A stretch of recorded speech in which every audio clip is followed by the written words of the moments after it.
side. I think it gives us more chance to rehydrate and perform better. I mean, guys that are missing weight are probably not used to cutting at night and suffering for the morning, opposed to suffering all day. So I like to get it out the way, knock it out, get rehydrated, ready to play. And when Darren missed weight, Wonderboy asked him the next day to re-weigh in, so he doesn't balloon up to 200 pounds. He wanted him to hit 188 for the fight. Are you in favor of that style of weigh-in, like re-weighing it again if you miss weight, so you don't have that much of an advantage? You know, I mean, I only missed weight one time in my career, and I know how bad it hurts to be down. When you're fighting out of your weight class, that's the only time you're missing weight. If you're missing weight, it's not your weight class. So decide to either move up or actually change your life to actually make that weight. So fighters that are missing weight, they got to move up to the weight class. And what's the threshold for you? If, say, your opponent comes in overweight, like when Mackenzie Dern missed weight, she was a whole weight class above her opponent. What's the threshold for you for accepting a fight? As long as they pay what they got to pay, I don't really care. I mean, if they weigh 10 pounds more than me, 20 pounds more than me, I don't care. And non-UFC related, a lot has been made of this White House visit in the sporting world. If you were offered an invitation to visit the White House with Donald Trump, would you take it? I wouldn't go. Any reason why? Hispanic. That's a good reason right there. Sure. And we're in the city of Chicago, Michael Jordan City. Yeah. Are you Team LeBron or Team Jordan? I'm Team Jordan, man. I mean, I grew up, I'm in Milwaukee, so Jordan was the closest thing that we could get to greatness. Appreciate it. No problem. Anthony, with your brother fighting on this card, obviously as an older brother myself, I know how stressful it can be, right? Do you feel like you're more stressed out, more nervous going into a fight for your brother than yourself? I was before. Now I just feel like it's just part of the game now. Like he's been here long enough where he's kind of his own man. I didn't even come up for his whole fight week. You know, I'm training in Milwaukee. I'll drive back home tonight.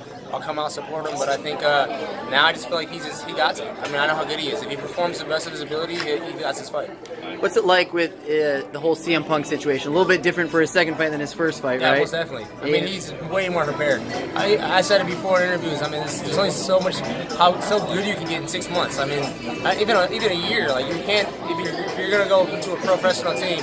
He's sparring me. He's sparring guys all in the UFC. His confidence isn't growing because he's like training with better people. It's actually getting worse. So you need more time against people your skill level to like get to the next level, get to the next level, get to the next level. And I think he has the time now to actually get somewhere comparable to a UFC level. I mean, before he was like raw national talent just trying to fight. Now he actually has some skills and some knowledge. So I think it's gonna be a different fight. It's fair to say it's been a couple years now. He's out of the WWE wrestler trying to be a UFC fighter. He's just one of the guys now. Is that fair to say? Yeah, I mean, he's always been one of the guys, but now he's actually one of the guys that is good on the team. You know, it's like one of the guys that put in the work, and now you can see the result. Before he was always a cool guy. I mean, he was the first guy there, last guy to leave, mopping the mats up. Like, never had an ego, but now he's actually good. You know, now he actually has some skill sets to go with that. What's going on with you? How are you feeling? What's the deal in the fight game for you right now? Obviously, I was ready to fight in April, but things didn't go our way. So I'm just prepared for Kiesa. I mean, I've had a long training camp for this guy. I know exactly what he's going to do, and I feel like mentally I'm in the best spot I've been in a long time. Is it frustrating for you that the quote-unquote face of the UFC is the reason why you weren't able to fight in April?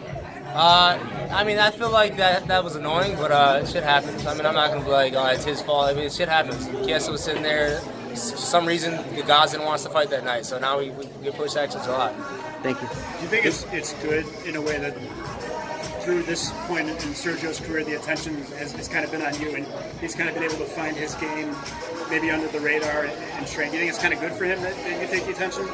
I mean, I don't know. I mean, I'm not sure how Sergio feels about it, but I think when it's his turn, I give him the spotlight. You know, I'm not in his corner jumping around like trying to take his shine. Like it's his turn, and I think it definitely helped him. I guess get to where he's at such a young age. I mean, he's fighting number 1 in the world, and he's only 24 years old, so it's good for him. Did you have to kind of figure out when to give him space early on and not coach him and give him suggestions? You kind of let him find his way a little bit? No, I'm always coaching him, man. If I can help him win, I'm going to help him win.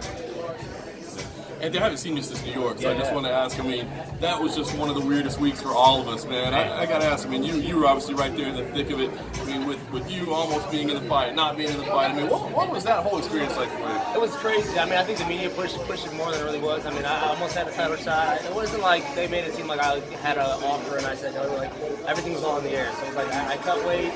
found out Kiesa got hurt. I was told I could drink again, so I drank again. I got up to like 61, like 5 pounds on. And then I got a phone call, hey, you might have to make 155. So I'm like, what the hell's going on? I wake up, just like everybody else, I saw it on the news, and I didn't get no phone call. I just saw on Instagram, like, oh, this guy got the fight. So I'm just like, you know, I'm just gonna get back into work. Yeah, I mean, I think the narrative that was out there was like you just wanted this big check, that big check didn't come through, you weren't. I mean, I could understand maybe you wanted to negotiate a new deal or something. I mean, what actually happened? There was no money amount ever set. So it was like, they were just like, would you fight the Khabib? I'm like, for what? Let's talk about money, let's talk about business. And we never got to that point, so I think they were just trying to find a guy who would take it for as least as possible. Yeah. How hard is that for you, though? I mean, like, you've been doing this for a long time. You're a professional, man. You've been involved in championship fights, big fights. But, like, you know, to get to fight week and just have all that stuff fall apart, you lose a fight, you lose a paycheck. I mean, how difficult was that for you?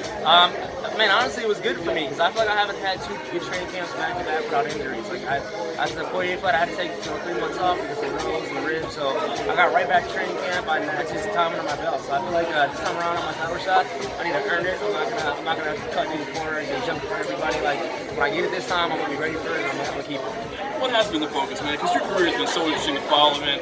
Ups and downs and stages and, you know, growing up like right in front of us, I feel like. So what's the focus been like lately for you? Just fall back in love with training, man. Like I feel like me training now is like it's not a job, it's not calculated, it's not me like just lining things up and we're putting his way back to the title shot. I'm right back in the mix with everybody else. You know, everybody's trying to get this knowledge and whoever can gain it and push it out the fastest is going to get some fights. Yeah. I mean, I told you for years, man. I feel like the expectations on you were so high. I mean, the Showtime kick changed everything. I mean, have you finally kind of recognized that and maybe realized like I don't have to be that guy. I just got to be me.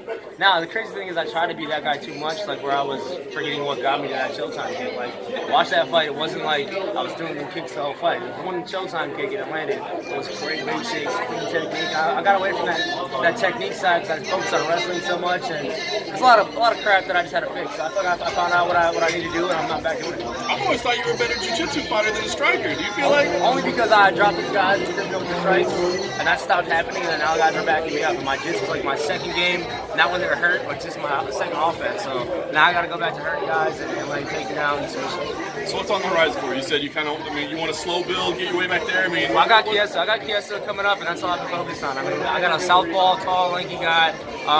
Not very great anywhere, but he definitely is dangerous. I mean, his striking, I've seen way better strikers. I fought better strikers. I fought better grapplers. I just gotta get my mind right to do my thing when I'm confident at. Not defend takedowns, go out there and attack this guy. He is a tough guy, though, right? Oh yeah, most definitely. Nothing away from him, but I just feel like I fought way better. I mean, I fought the best in the division, so it's like I haven't seen before. It's, southpaw, decent striking, good grappling, dangerous on the ground, but I got all the tools. I just gotta pull them out. So bottom line, you're not thinking about like where this puts me, what comes next, that sort of thing? Not at all. I mean, obviously I don't want to fight backwards, so I'm still fighting forward. He's in front of me, so I'll take his spot or be close to that. But I feel like I'm three good wins away from right back in the top 9, in the top 5.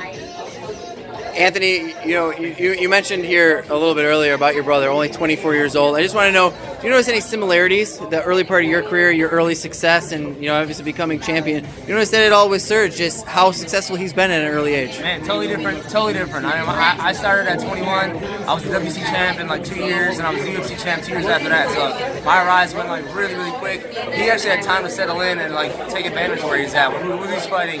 He's fighting number 1 in the world, but I feel like that's where his skill level is at. So now he's like putting himself in line to fight for the title with way more talent, where I just was thrown into that thing like, hey, it's a title shot.